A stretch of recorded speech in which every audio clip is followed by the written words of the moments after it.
and today we are going to discuss about in the earliest cities, and we will see today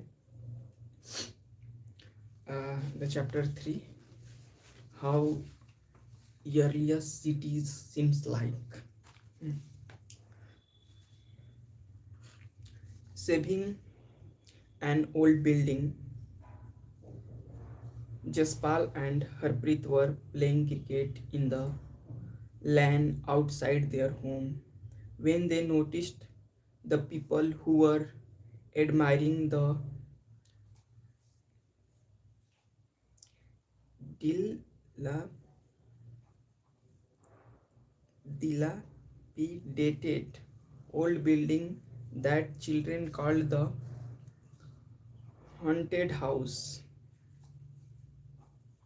Look at the architecture, said one of the men. Have you seen the fine wood carving? Asked one of the women.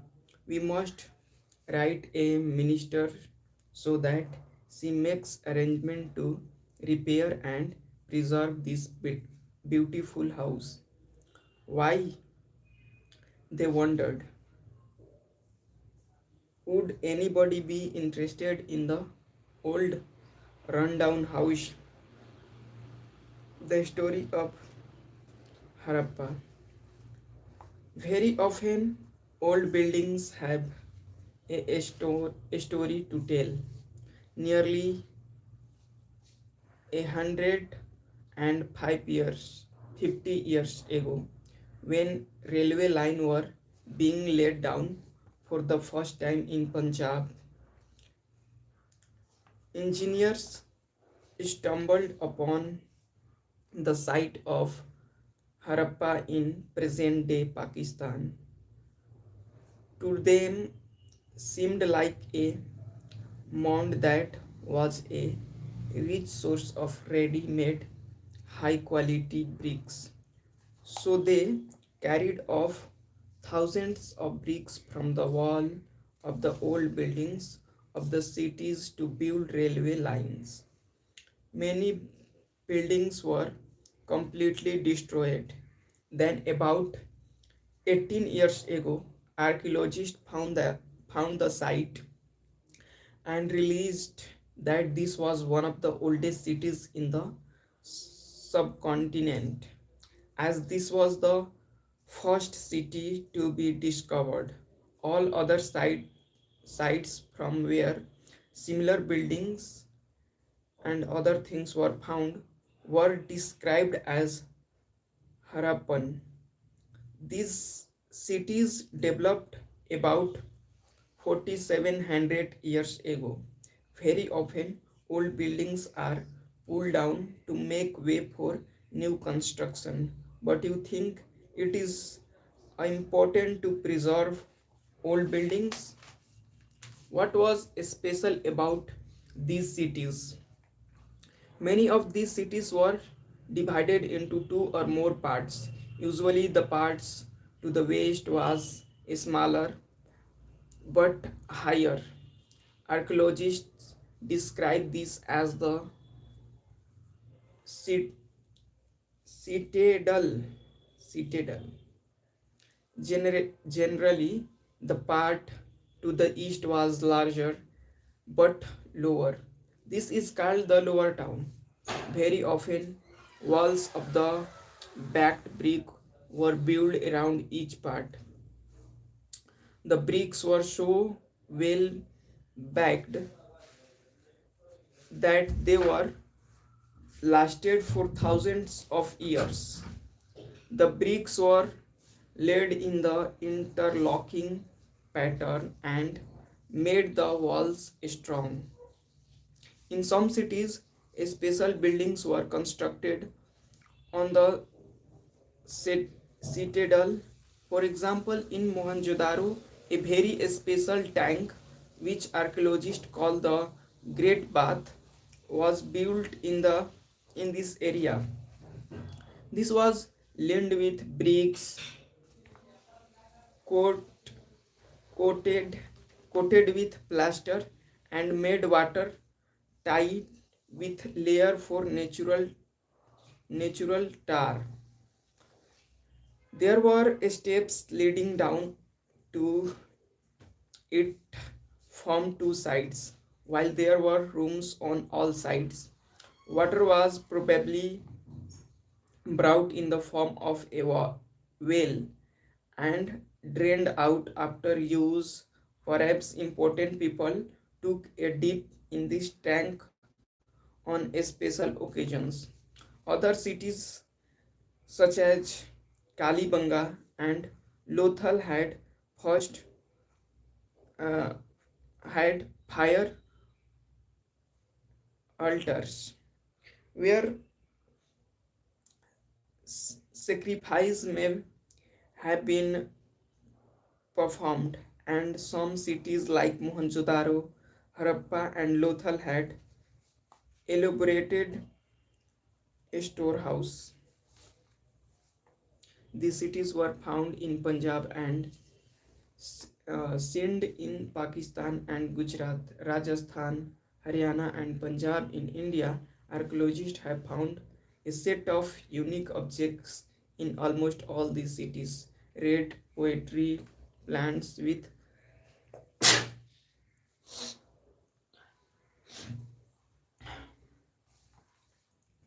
Archaeologists have found a set of unique objects in almost all these cities. Red poetry painted with designs in black stone, weights, seals, special beads, copper tools, and paralleled side long stone blades. Houses and drainage and streets. Generally, houses were either one or two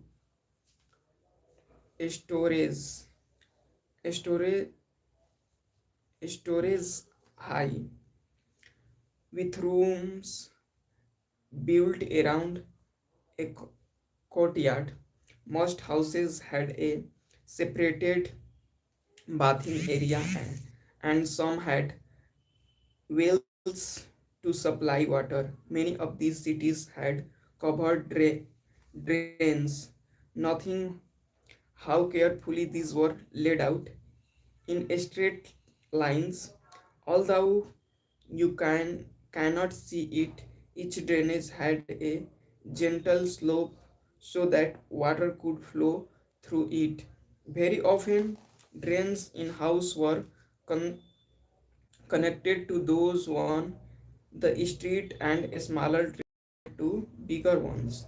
As the drains were covered, inspections holes were provided at intervals to clean them. All three houses, drains, and streets were probably planned and built at the small time. Least at least two different differences between the houses described here and those that you studied about in chapter 2. Life in the city. A Harappan city was a very busy place. There were people who planned the construction of a special buildings in the city. These were probably the rulers. In this likely that the rulers sent people to distant land to get metal, precious stones, and other things that they wanted. They may have kept the most valuable objects such as ornaments of gold and silvers or beautiful beads for themselves, and there were scribes, people who knew how to write, who helped prepare the seals and perhaps wrote on other material that have not survived. Besides, there were men and women craft separate craft expressions, making all kinds of things, either in their own homes or in special workshops. People were traveling to distant land or returning with raw material and perhaps stories. Many terracotta toys have been found. The children must have played with these. Make a list of the people who lived in the cities. Were any of these people listed as living in villages such as Mehergarh? So, too many beautiful pictures are given here from Mohenjo-daro cities and Harappan cities and Mehergarh too. Mm. These are the toys that were played by uh, those children of era. Top streets,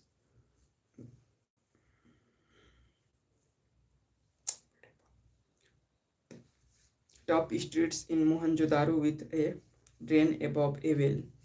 For left, a Harappan seals a signs on the top of the seal or part of the script. This is the earliest form of writing known in the subcontinent. Scholars have tried to read these signs, but we still do not know exactly what they mean. Left terracotta toys. Now we are going to new crafts in the cities.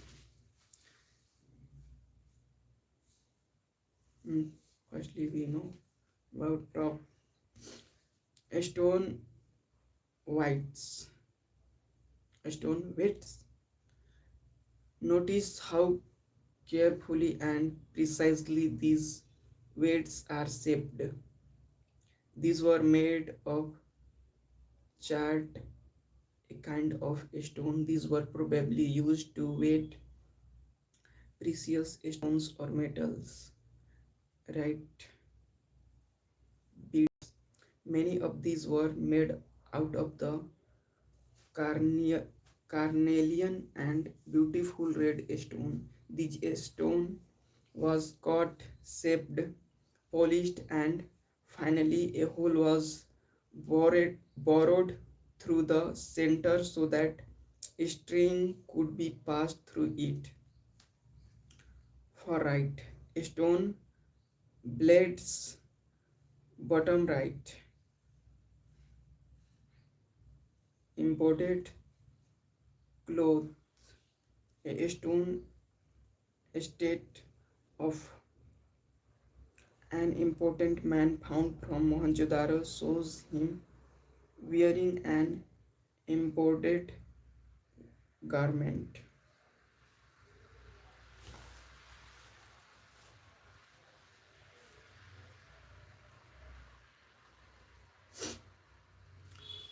New craft in the cities. Let us look at some of the objects that were made and found in Harappa cities. Most of the things that have been found by archaeologists are made of stone, shells, metals, including copper, bronze, gold, and silver. Copper and bronze were used to make tools, weapons, ornaments, and vessels. Gold and silver were used to make ornaments and vessels. Perhaps the most striking finds are those beads, weights, and blades. The Harappans also made shells, seals out of the stone. These are generally rectangular. See illustration on the page 25. Yeah, I have seen. And usually have an animal craft on them. The Harappan also made pots with beautiful black design such as the one shows in page 6. What was metal used in the villages or learned about chapter 2? Was stone used to make weights? Yeah, cotton was, hi, you can say here, the stone are uh, cotton, crafted in a very concise shape and polished for giving a perfect weight, so that we can measure any precious thing by using these um stones, these weights. Cotton was probably grown at Mehergarh from about 7,000 years ago. Actually, actual pieces of cloth were found attached to the lid of silver vessel and some copper objects at Mohenjo-daro. Archaeologists have also found spin, spindle whorls made of made of terracotta and fiancé. These were used to spin threads. Many of the things that were produced were probably the work of a specialist. The specialist in the person who is trained to do only the kind of work. For example, cutting a stone or polishing, and see how well the face in the craft and how carefully the bird is sewn. This must have been the work of an expert craft person. Not everyone could have been a specialist. We do not know whether only men were a specialist or only women were a specialist.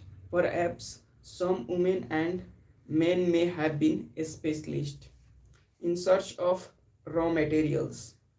Raw materials are substances that are either found naturally, such as woods, ores of metal, or produced by farmers or herders. These are then processed to product finished goods. For example, cotton produced by farmers in a raw material that may processed to make cloth, while some of the raw materials that Harappan used were available locally. Many items such as copper, tin, gold, silver, and precious stones had to be brought from distant places to market. How do archaeologists know that clothes was used in the Harappan civilization?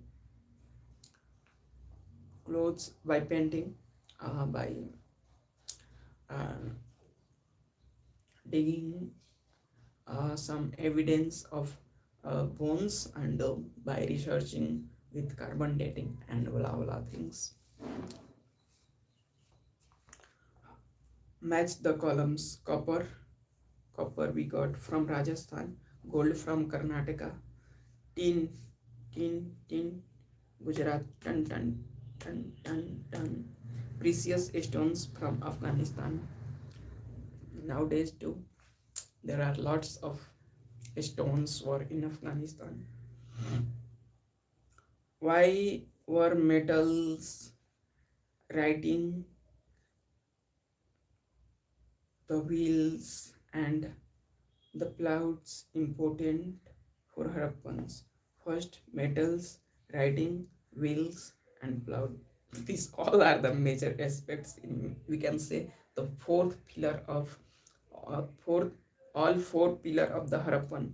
Metals for uh, currency exchange, like or making some ornaments, pots, goods of daily uses.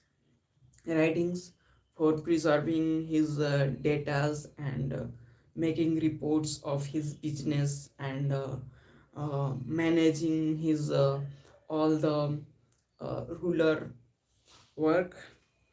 Will were using for making machineries, simple machineries, or transporting, for making vehicles, for transporting goods. Ploughed for farming mainly.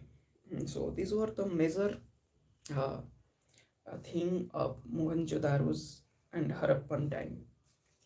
Let us discuss. We have to discuss. Make a list of all the terracotta toys shows in the lesson. Which do you think children would have enjoyed playing with the most? So let's see, and let's see where is terracotta toys. Hmm. So this one. So which toys? Which toy is with which uh, boys or children have played a lot or enjoyed a lot? All are pretty good. Hmm? There is a piggy, it is a like a lion, dog, cow, hmm? Lots of. But I think uh, children were played a lot with this one, and maybe this one has a good action position, uh, action like posture in itself, and also these one are slim and their body is crafted very carefully and polished a lot. So now we have some just important dates, and then let us discuss. That's right. Make a list of what the Harappans ate. Put a tick mark against the things you eat today. You have to compare which are the similar food of Harappan time and this time. Do you think that the life of farmers and herders would supplied food to Harappan cities was different from that of the farmers and herders? You read about chapter 2. Give reason for your answer. Yeah, we can see similar, because in cities areas mainly ruler or emperor were situated, and they are not interested in farming and growing fruits and herding animals. So the only one source of their food and their livelihood is uh, farmers and herders. Let's do describe three important buildings in your cities or village. Are they located in the special part of the settlement, the center? What are the activities that kept place in these buildings? So one place is here, that is Golgar in Patna. So that was a storage house. That was a storage house for uh, British time, but not long ago, like Mohenjo-daro time. It may be 19th century structure. It was built in 19th century, maybe 1800, 16 or 70 something like date. Are there any old building in your locality? Find out how old they are and who look after them. I have answered the same question. So we have some just important dates. So cotton cultivation at Mehergarh 7,000 years ago. Beginning of cities 27 years, not 27, 4700 years ago, cities and cotton cultivation. Beginning of end of the city just 39 years ago, 100 years ago. The emergence of other cities about 2500 years ago. So that's all I have for today, and the next day we are going to discuss chapter 4, what books and burials tells us. So just wait for that important chapter. We will discuss and know different type of scriptures, old books, and what they call about the ancient time. That's fine. Thank you.